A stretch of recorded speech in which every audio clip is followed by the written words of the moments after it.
12th Ministerial Conference of the WTO.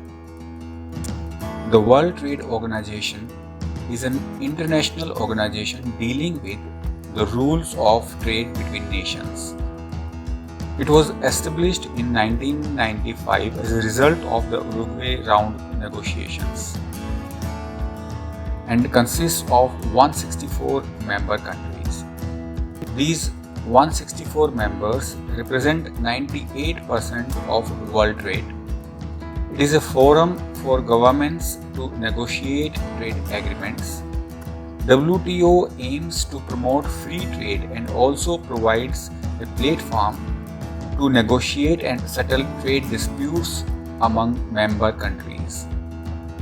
Essentially, the WTO is a place where member governments try to sort out the trade problems they face with each other. The topmost decision-making body of the WTO is a Ministerial Conference, which usually meets every 2 years. It brings together all members of the WTO and can take decisions on all matters under any multilateral trade agreement. The WTO's 12th Ministerial Conference took place from June 12 to 17, 2022 at WTO headquarters in Geneva, Switzerland. According to the rules of the WTO, all the decisions are taken through consensus and any member can exercise a veto. The key areas of discussion before the Ministerial Conference of WTO were fisheries, subsidies, negotiations, WTO's response to COVID-19 pandemic, WTO reforms, agriculture issues including public stock holding of food security purposes, and moratorium of custom duties on e-commerce transactions. Let's discuss these. Number 1. Fisheries subsidies. A multilateral agreement that would curb harmful subsidies on illegal, unregulated and unreported fishing for the next 4 years was passed to protect global fish stocks. It was after 21 years that the members came to a consensus on the banning of subsidies that promote overfishing, as it first began in 2001. According to the Minister of Commerce and Industry, India and other developing countries were able to win some concessions in this regard. Some subsidies which would help small-scale artisanal fishing were exempted and will continue to exist even after the agreement. Number 2. COVID-19 vaccine production. Members agreed to temporarily waive intellectual property patents on the COVID-19 vaccine without the consent of the patent holder for 5 years so as to enable their domestic manufacturing. According to the Director General of WTO, this will contribute to the efforts to diversify vaccine manufacturing capacity.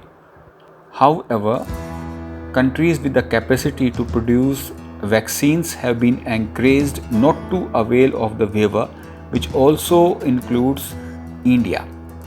Critics have argued that the agreement was too narrow in scope as it did not cover other medical tools like diagnostics and therapeutic necessary for an effective solution to improve access to medical tools for all the people.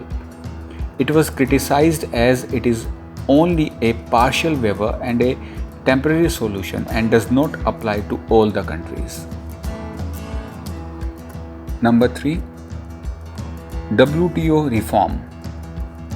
The founding principles of WTO were reaffirmed. Members committed to reaffirming its functions from deliberation to negotiation to monitoring in an inclusive manner.